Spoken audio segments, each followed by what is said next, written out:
라임 만든 의사를 만나러 병원에 오셨어요. 그런데 진료실에서 제가 아니라 인공지능 AI가 앉아 있다면 어떨까요? 이미 의료 현장 곳곳에서 AI 인공지능이 의사들을 돕고 있습니다. 실제 한 연구에서 인공지능이 피부암 진단을 95%의 정확도로 해내서 피부과 전문의의 평균 진단율이 86%였는데 그걸 능가하는 그런 결과가 나왔어요. 또 흉부 엑스레이에서는 대부분 항목에서 방사선과 전문의들과 비슷한 정확도를 보였다고 합니다. 머지않아 AI가 의사를 대체할 것이라는 주장이 그냥 상상만은 아닌 것 같아요. 오늘은 AI의 현재와 그 한계, 그리고 미래에 대한 전망까지 살펴보겠습니다. 과연 AI가 의료뿐 아니라 모든 분야에서 인간을 대체할 수 있는지, 만약에 그렇게 되면 어떤 일이 벌어질지 함께 생각해보는 그런 시간이 됐으면 좋겠어요. 라인 만드는 MBU. 최근 비즈니스 인사이더, 포브스 등의 매체에서 AI에 의해서 사라질 가능성이 높은 직업들 리스트를 발표한 게 이슈가 됐죠. 반복적인 업무나 규칙 기반의 작업이 중심인 그런 직업들은 AI로 대체될 가능성이 있고요. 창의성, 감정적인 교류 또는 아주 복잡한 문제 해결 능력이 요구되는 직업은 아마 당장은 AI로 대체되기가 어려울 거다, 이렇게 보고 있어요. 의료는 어떨까요? 아무래도 사람을 대하는 직업이니까 좀 어렵지 않을까요? 현재 어떻게 활용되고 있는지 한번 보죠. 영상의학과, 인공지능이 정말 방대한 영상을 빠르게 분석해서 방사선과 의사들을 돕고 있어요. 제프리 힌튼 교수, 되게 유명한 분이죠. AI의 아버지라고 불리는 그 분이 몇 년 전에 이렇게 말했어요. AI가 앞으로 5년 내 방사선과 전문의를 능가할 거니까 이제 방사선과 전문의 수련 그만둬야 됩니다. 너무 이상하죠? 그분의 예언대로 현재는 방사선과 영상 판독을 위한 AI 알고리즘이 200개 이상의 FDA 승인을 받아서 임상에 투입되었어요.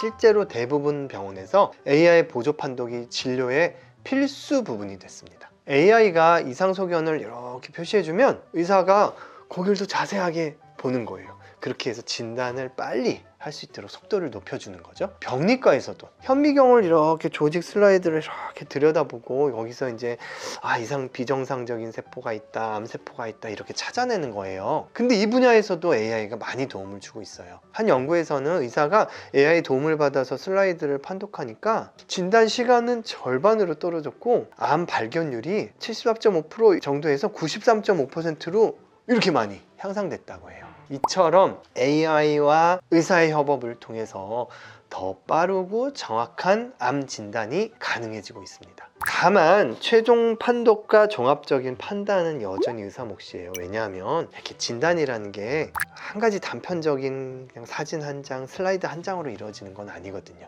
환자 성별이 어떻고, 나이, 이 환자가 증상이 어떻고, 예전에 이런 히스토리가 있고, 이런 거를 종합적으로 판단해서 진단이라는 게 이루어지기 때문이죠. 하지만 AI가 우리의 눈 말고 두 번째 눈 역할을 아주 잘 해내고 있죠.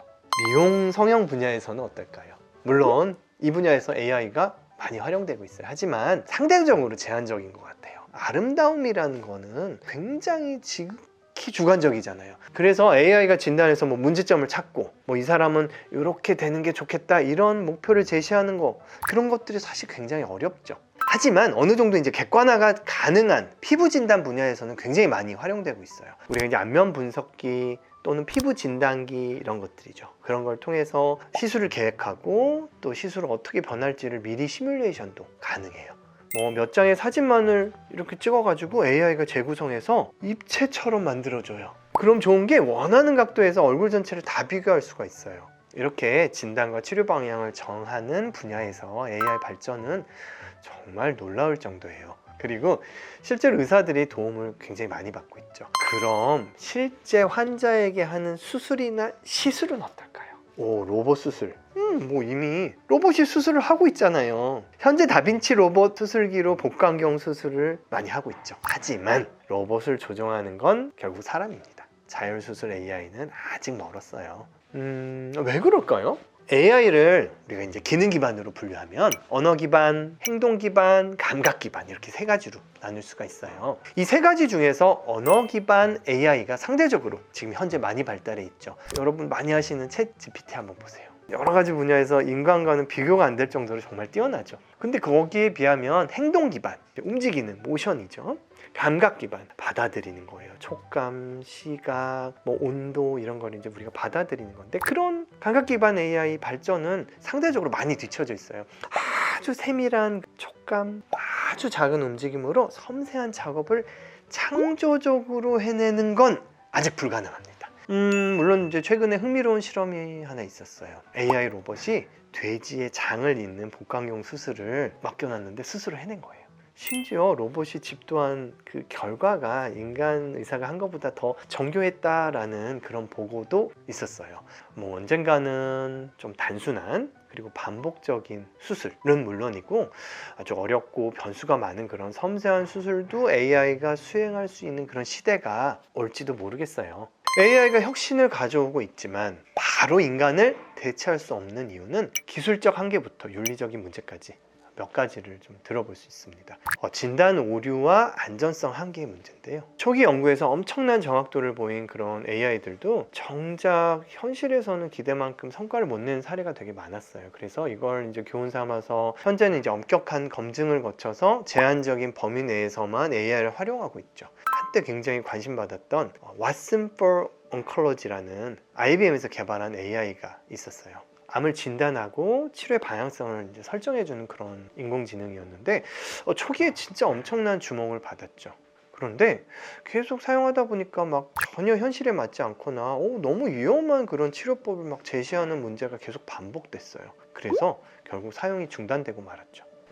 뭐 인간 의사도 뭐 맨날 오진하잖아요. 그렇게 말할 수도 있어요. 하지만 전적으로 AI에게 맡겨놨다가 생길 수 있는 그런 위험성의 크기는 그 한계를 우리가 아직 알지 못하기 때문에 아직 시기상조죠. 또 AI는 우리가 정말 오래 걸리고 막 되게 힘들어하는 그런 일들을 너무 쉽고 빠르게 해내서 와 놀라움을 주기도 하지만, 한편으로는 너무 당연하고 쉬운 일들을 막 엉뚱하게 실수를 하는 경우가 있죠. 할루시네이션이라는 건데요, AI가 실제로 존재하지 않는 정보를 그럴듯하게 꾸며내는 그런 현상이에요. 그걸로 인해서 전혀 예상치 못한 말도 안 되는 대참사가 일어나기도 하죠. 이렇게 AI가 인간이라면 전혀 할 수 없는 그런 황당한 오진을 할 수 있는 가능성이 존재하고요. 그래서 독립적으로 환자를 진료하도록 맡기기는 아직은 어렵습니다. 의사가 하는 일은 단순히 질병 진단과 치료만이 아니죠.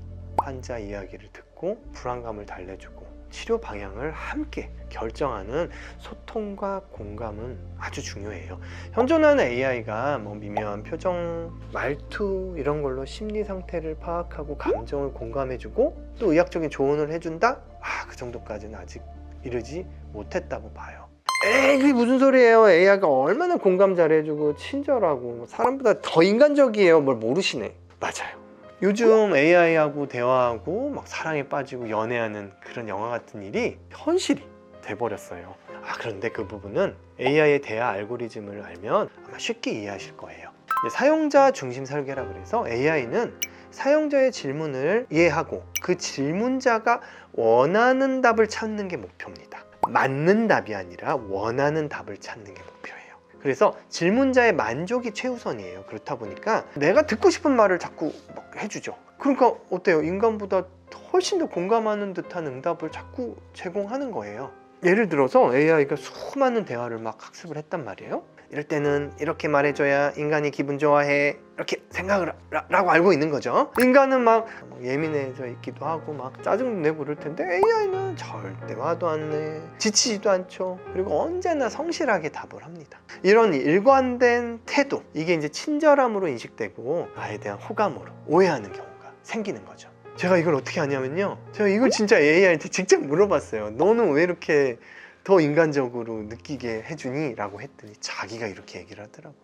결국 AI가 정화 있게 느껴지는 건 실제로 감정이 있어서가 아닌 거죠. 우리가 만족할 만한 대답을 가장 잘 주기 때문입니다. 그런데 의사는 환자가 만족하고 원하는 말만 해줄 수가 있다? 없어요. 그리고 그래서도 안 되고요. 때로는 냉철하게 행동을 제어해주고 절제시키고 매몰차게 판단해야 될 때도 있거든요. 인간의 돌봄 영역에서 AI가 할 수 없는 일들이 많고, 이런 측면에서 의사의 역할은 대체 불가능한 것 같아요.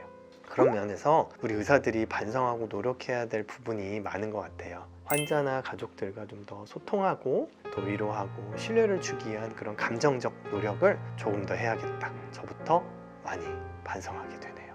만약에 AI가 의사를 대체하게 될 경우 법적 책임은 누구에게 있을까요? AI의 판단대로 치료를 했는데 의료사고가 발생했어요. 누가 책임지나요? 설령 AI가 더 정확하다는 데이터가 있어도 기계의 손에 자신의 생명을 맡기는 것에 대한 어떤 불안감 또는 심리적으로 좀 거부감을 느낄 수도 있죠.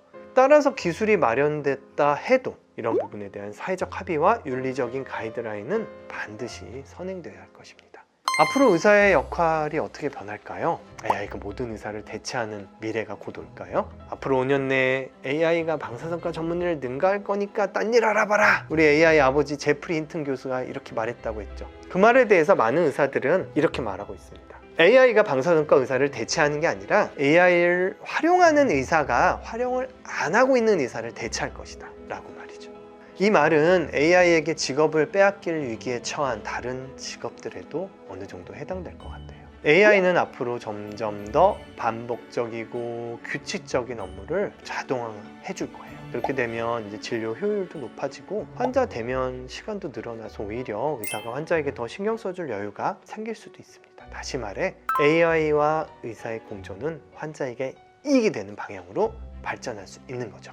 인공지능과 인간이 각자의 강점을 살려서 환자를 위해서 협업한다면 지금보다 더 나은 의료 서비스와 건강한 사회를 만들 수 있으리라 그렇게 기대해 봅니다. 우리 시청자분들께 저는 궁금한 점이 생겼어요. 한번 댓글을 남겨줘 보세요. AI가 진단을 더 정확하게 내린다면, AI가 라인 만드는 의사보다 시술을 더 잘한다면 저보다 AI를 선택하실래요? 여러분 생각은 어떠신가요? 지금까지 라인 만드는 의사 닥터건이었습니다. 감사합니다.